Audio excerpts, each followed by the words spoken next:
So, Transformers War for Cybertron Trilogy EARTHRISE hitting Netflix right now. And this is the second installment of the trilogy of Transformers series on Netflix. And here are my notes. Actually, here are my notes, but we'll get to that in a while. Oh my God, where do I even begin? The show started off to a rocky start, slow and dragging, and toggles between two scenes or two locations. Fight in Cybertron and in space, where the Autobots, the rest of the Autobots are in the Ark, lost in space. Cybertron, it's the Decepticons versus the remaining rebels that is led by Elita 1. The story is more of the same. Repetitive, useless storylines. The writing's improved by a little bit, but it's still just basic useless dialogue that's so inconsistent. And you get a feeling that that this is more of a Siege series than an Earthrise. Now, I'm coming from the point of view that Hasbro and Takara Tomy have released a ton of Earthrise toys. Okay, much like when they released a ton of Siege toys, you expect that these toys are going to be in the show. Earthrise toys, you expect something like this. The toys look different. You expect that because it's titled Earthrise, it's got to do something about the Earth. Okay, and right now, I'm going to stop myself before I ruin it for those who have not watched the film or the series. If you have not watched the series, my initial opening is enough for you to get an idea of what the show will be. So watch the series first, because my next discussion will be focusing on a lot of spoilers, potential spoilers, and mostly spoilers. I've tried in my mind to see how to discuss my points without really spoiling anybody, but I just can't. I'll be mentioning some spoilers, so please, if you've not watched the show, pause this video, go watch it on Netflix right now, then come back to this video. Okay? Fair warning. All right. Throughout the show, Optimus Prime is still pathetic. He's weak. He keeps falling for Megatron's tricks, and he's just not the Optimus Prime we all grew up with. And at this point in the series, second installment, the Michael Bayverse Optimus Prime is already looking a heck of a lot better than this Netflix Optimus Prime. And I'm sorry to say that. This Optimus Prime is pathetic. Megatron, I love the fact that the first two episodes, which I think were a complete waste, they should have just jumped to the third episode to start the series, but looking back at it, everything now, all the episodes were a complete waste, in my opinion.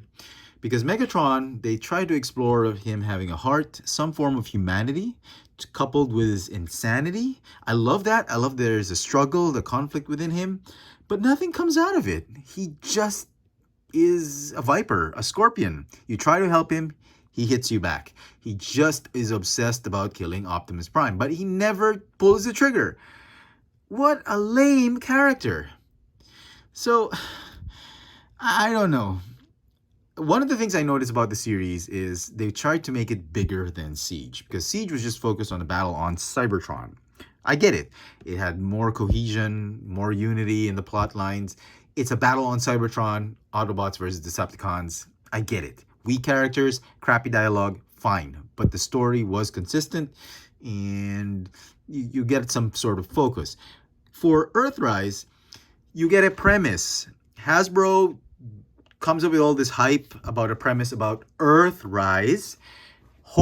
And fans are hoping you actually go to Earth, because that's what the title is all about. Earthrise, you're on Earth, and the toys are Earth mode vehicles.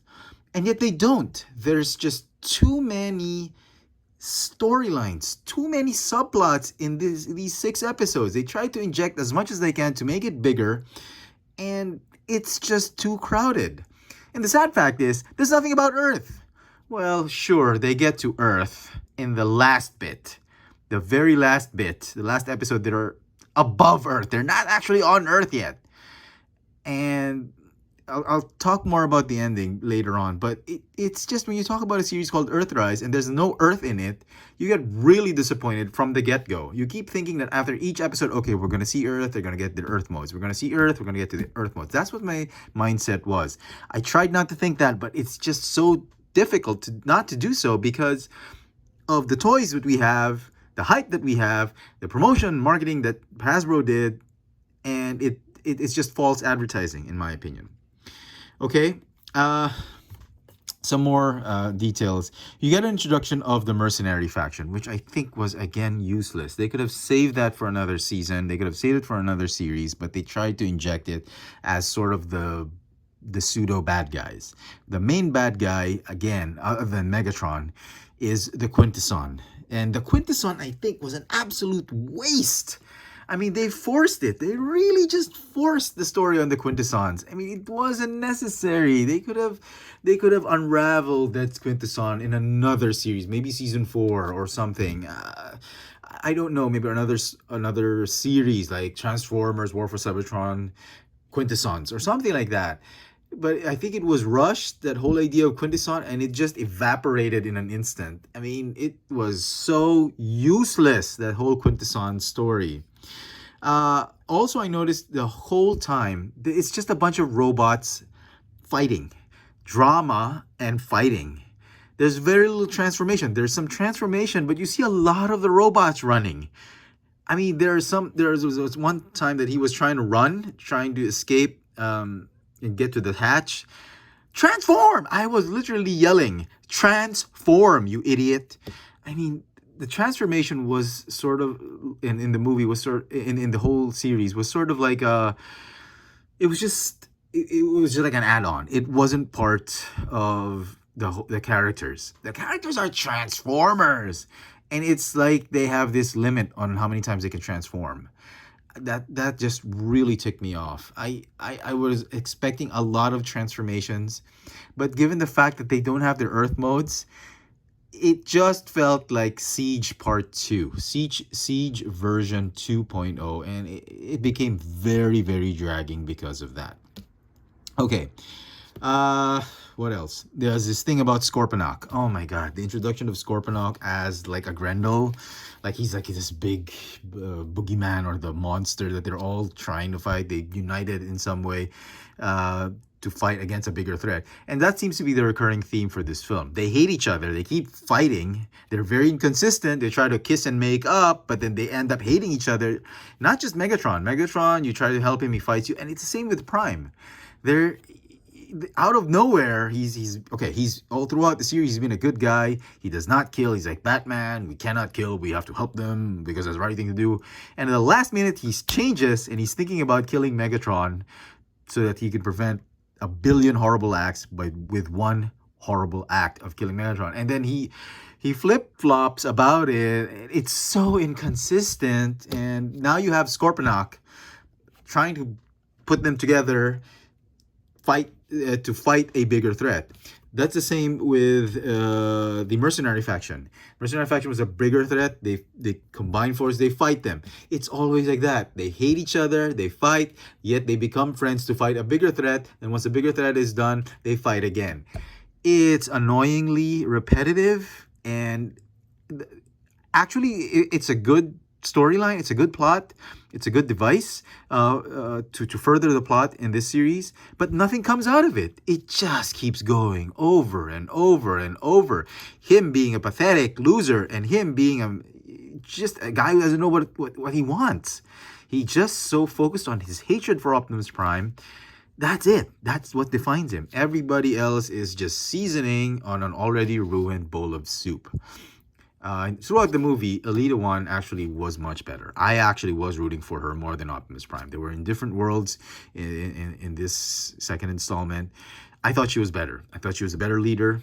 And the big surprise for me in this series was Bumblebee. Bumblebee did everything right. Everybody was just crap. Bumblebee, just amazing. Okay, more spoilers. There was this introduction of Galvatron. I thought that was great. I thought that was a nice homage to the 86 movie, that he's part of a different timeline. I thought that went well. It was a little short-lived. It was kind of pointless, but I still enjoyed it. And it gives you hope that you're going to get the toys. They show Unicron a little bit because of Galvatron, so that's great. The dialogue between Megatron and Optimus Prime, again, like I mentioned, so useless. Just get over it. Okay? Also, some ridiculous dialogue again. Optimus Prime saying, maximum warp. Isn't there a copyright trademark for maximum warp? I can't believe they're saying it. The writing on this show is so bad. They're ripping off, I guess, copyrighted phrases from other series that it was just pathetic. Okay? And because they never get to Earth, you get to see a lot of the Siege characters. And like I mentioned earlier, deep inside, you keep wondering, are you gonna get some Earthrise characters? You're trying to wait for them to transform into their Earth modes, but it never happens because it can't happen unless they go to Earth. Okay, now let's talk about the Earth, mention of Earth right now. Like as I mentioned earlier, the discussion on it is very simple. They get to Earth, right? And finally, at the end, you're thinking, okay, as this series is over, we're going to get Kingdom. And hopefully, we'll get the Earth mode vehicles, right? Because they're going to land on Earth and meet Spike and Sparkplug. And get this, they do land on Earth, but they don't land in that timeline. Oh my God, they land in the time, they crash sort of at the end of the things. They exploded because it's just, apart from too many plots, too many sublines, too many storylines, it's just too many explosions on these series. Just explosions here and there, explosion. Every episode there's a big explosion. They land in the time of the dinosaurs. And one of the dinosaurs is a velociraptor with cybernetic eyes. I mean, it's a great come on for Kingdom. But what happened to Earthrise? What happened to the Earth mode Transformers? So you never get to see any toys, as evident right here, except for Bumblebee, because we only get one Bumblebee. Everything is still Siege. There's no Earthrise. Okay? Okay, another mention is Skylinks. Let's give credit where credit is due. Skylinks was great. I thought he was sort of like a like a spirit guide for Optimus Prime in the Dead Universe. Yeah, they went to the Dead Universe somehow, where he met Galvatron and he met Skylinks, and they both got guided by their spiritual guides onto the future, what could happen and all that. I mean, you keep foreshadowing what could happen in the future, but how will you do it? Because the next show is Kingdom. Kingdom is about the Beast Wars, so all those teased sublines, plots, and all that is practically useless, unless what they're saying is they're trying to bait Netflix into creating another series, which is not War for Cybertron, which is something, War for something, Autobots versus Decepticons or show, and to include those sublines that were discussed in their drama. So anyway, Skylinks was great. There was a flashback with Skylinks and Alpha Trion. I thought Alpha Trion was so badass. I loved Alpha Trion as a young guy. Not as a young guy, but not a very elderly statesman, banishing Skylinks into the Dead Universe. I thought that was great. And I hope we do get an action figure of that. But yeah, a few brief, bright moments in the show. And I like it. I like those. I'm going to give credit where credit is due. But everything else, slow and dragging. Okay, did I miss something else before I say my final thoughts? Yeah, you keep going through the story, get to Earth. Okay, that's about it. That's all my thoughts. Final thoughts. Okay, here's my kicker. It feels like the show was just used to sell toys. Agreeably, okay, fine. That's part of the reason why you make a show, to sell the toys. But the fact is, they did a crappy job because there weren't any Earthrise toys in a show called Earthrise. Even Bumblebee didn't transform. How crazy is that, right? And in my opinion, I think kids can write a better story than these geniuses on the Netflix show. They just crammed the show with way too much plot lines, inconsistent dialogue, poor characters, inconsistent characters to a certain extent. They gave false advertising. They made fans believe that we're going to get it somewhere. You keep hoping in each every episode that you are going to get to where it's supposed to be, but it just doesn't. It's like, oh my God. I want to say something else, but I'm trying to keep. I'm trying to. I wanted to say something else, but I'm trying to keep this video PG-13. But the gist of it is like you keep going and going and going. And you think it's gonna go somewhere. You think you're gonna get that oomph, that really amazing bang, but it doesn't get there, and you're stuck with just this grinding and just lengthy, dragging story excuse, pathetic excuse for an Earthrise, for a Transformers show. And you know, Siege was okay. It was shaky, it was rocky, but there was hope for a better show. With Earthrise, all hope is lost. If this is the way things are going, I am so out of this. I'm not even looking forward to Kingdom anymore if it's more of this. Because, man, how difficult was it to just start from episode 3, the Decepticons leave Cybertron to follow Optimus Prime to the Earth. Screw it with the... I mean, don't talk about the Quintessons and the Double Dealers gang of mercenaries. Get to Earth in present time. They take on new alt mode. They continue the fight there. The mercenaries get introduced. The Quintessons make an invasion to Earth, and they combine forces to fight the Quintessons, which cause an explosion that transports them back in time into an older Earth, the time of the dinosaurs. How difficult is that? Kids can write a better story, and with that, I am just frustrated with Netflix right now and the whole team writing this show and doing this show. The effects were great, details were great, production was amazing, but everything else sucked. This show, Earthrise, is going to get a solid 2 out of 10 for me. 2 out of 10 is very generous, I think, because of all the expectations on it. And I don't know. Watch it only if you're a big fan of the series. If you like Transformers, sure, why not? But leave your brain somewhere else and just enjoy this for the effects. The story was just... it was just a big waste. I think this Earthrise was a complete and absolute wasted opportunity. They could have done something really amazing, would have sold more toys.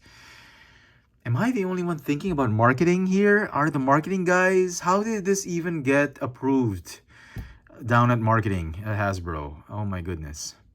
All right, watch at your own risk. Let me know in the comment section what you think of the show, what you think of my review. Do you think I did it right? Do you think I'm being too critical? Do you think I'm being unfair? Let me know in the comment section. And as always, hit that notification bell so you never miss out on any of my latest video reviews. If it's your first time here, please subscribe. And if you want to help the channel out, please check out my Patreon account. There's a link in the description box below. Thanks for watching.